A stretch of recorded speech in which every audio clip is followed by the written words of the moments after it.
जब आप स्थल पर आया करें तो तुरंत चाहे तो ध्यान पे बैठ जाए, चाहे भजन पे बैठ जाए या स्मरण करने लगे, जो रुचि हो। इसलिए तीनों चीजें अलग अलग, स्मरण अलग, ध्यान अलग और भजन अलग। कभी कभी ऐसा होता है कि किसी में रुचि नहीं होती है तो आदमी ध्यान से बैठ जाए तो भजन में बैठ जाए, भजन से उखड़े तो सुमरन में बैठ जाए, और सुमरन से भी मन न लगे तो कोई प्रार्थना करने लगे, प्रार्थना से भी मन न माने भागता रहे तो उठ के खड़ा हो जाए और मुंह हाथ धो ले, फिर उसके बाद में बैठ जाए और फिर भी न माने तो उठ के खड़ा हो जाए, फिर अपना वो समय टाल दे, दूसरे समय पर जब भी समय मिले तो। क्योंकि मन पर्दों के साथ बड़ी उखाड़ पछाड़ जो क्रियामान कर्म होते हैं और प्रारब्ध और संचित कर, ये तीनों अपनी अपनी जगह पर जोर करते हैं। पहले क्रियामान कर्म आपको बढ़ने नहीं देगा, प्रारब्ध का जब जब भोग आएगा तो उधार खींचेगा, और संचित कर्मों को जब पार करने लगेंगे तो उत्पाद करेंगे। तो जीव पर इस प्रकार से बोझा लदा हुआ है, उसको साफ करने के लिए और मन बुद्धि चित्त इसको निर्मल करने के लिए महापुरुष युक्ति देकर स्मरण भजन ध्यान प्रार्थना सेवा इत्यादि इत्यादि में लगाकर और उसको शुद्ध साफ करते, ताकि भजन में मन सूरत का साथ दे दे। और कभी कभी साथ दे देता है, कभी कहता है कुछ नहीं है चलो भजन किया जाए, तो उस समय लग जाता है, लगा रहता है। लेकिन फिर कोई सामने कोई चित्त में आ गया तो एकदम भगा, उस चित्त के साथ ही भगता है। तो चित्त मन बुद्धि अहंकार की बात तो बाद में, पहले ये, इसी को साफ करने के लिए ये सरल युक्ति, सरल उपाय, इतना सरल उपाय दूसरा और युगों में कभी भी नहीं था। जितने भी उपाय थे सब कठोर से कठोर, जो नहीं हो सकते थे, और कोई कोई बिरला ही करने की कोशिश करता, और उन बिरलों में कोई कोई थोड़ा बहुत, और उनमें भी कोई कोई, तो कोई कोई वो भी बहुत थोड़ा। अब ये सुलभ सहज है, आसान है। ऐसे युग में ये सहज युक्ति मिले, जबकि मन उड़ता हो, इंद्रियां सवार हो गई हो, काम क्रोध लोभ पर इस पर सवार हो, और आदमी हिंसा का अंबार लगाए हुए, ऐसे वक्त में उस मालिक की, महापुरुषों की बहुत बड़ी दया।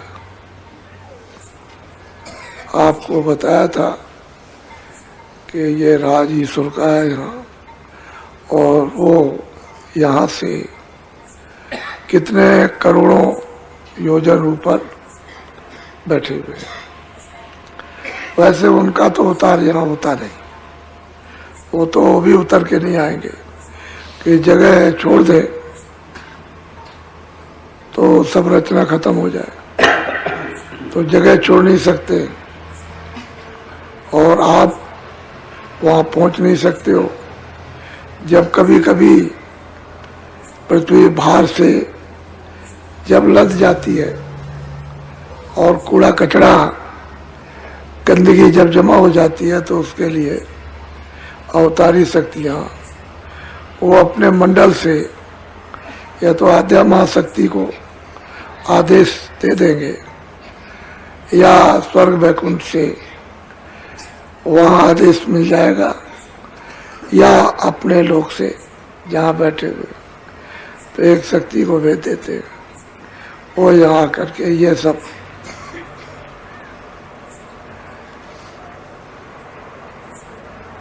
कूड़े कचरे को सफाया करती है। वो भी क्या करेगी, संघर्ष करा देगी। क्या करेगी, तमाम लोग भूख से मरने लगेंगे, चिल्ला पड़ेंगे, बीमारी फैल जाएगी और कोई घटना हो जाएगी। इस तरह से तमाम मतलब ये है कि उनको अपने मंडल का अधिकार प्राप्त होता है। वो अपना किया कराया अपना वापस, तो ये उनका राज है।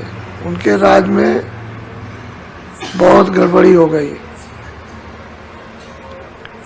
लोग अच्छी बात को सुनते नहीं, मानने की बात तो दूर है, सत्य बोलते नहीं, सच बोलते नहीं है, दया है नहीं, रहम किसी में है नहीं, ईमान किसी में है नहीं, मोहब्बत प्यार किसी में है नहीं। सृष्टि उनकी ये मानव सृष्टि बिगड़ गई। वो भी चाहते हैं कि ये ठीक हो किसी तरह से तो मदद की पूरी मदद, तो मदद आप अपने यहाँ से भेजिए और आ भी जाएंगे। तो जब महापुरुषों का कार्यक्रम चलता रहेगा तो वो कुछ नहीं कर पाएंगे। हमेशा ऐसा होता रहा, जब जब महापुरुष चुप हो जाएंगे तभी कुछ हो सकता है, नहीं तो नहीं होगा। वो चाहते हैं कि जीव किसी तरह से भी इस कर्म छुटकारे से छूट जाए, परे हो जाए। इस भुगतान को भोगे नहीं। महापुरुषों की तो ये इच्छा, लेकिन अब जीव क्या करे, वो समझ जाए तो जल्दी काम हो जाए, लेकिन वो महापुरुषों को समझते हैं। तो फिर यह है कि उनकी सृष्टि में जो विधान बनाया उसको कोई नहीं मानता।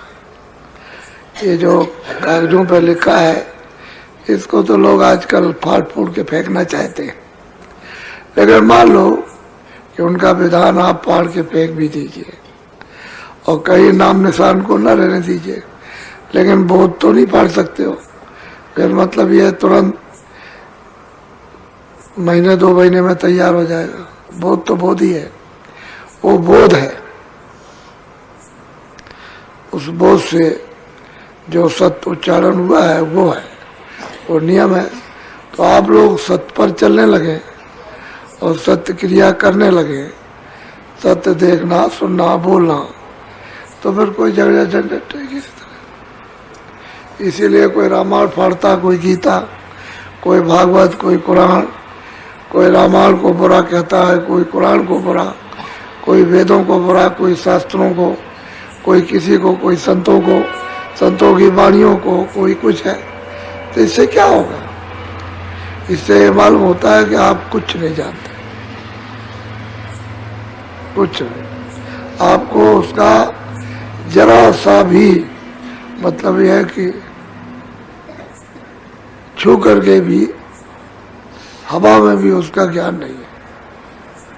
आप पागल जैसे हो, पागल को क्या ज्ञान हो सकता है? तो असली चीज यह है कि ये देखने को मिलता है। तो सृष्टि उसकी बहुत खराब हो गई, बहुत ज्यादा। इस बात पर बड़ी गहराई से सोचो कि वो कुछ करना चाहता है,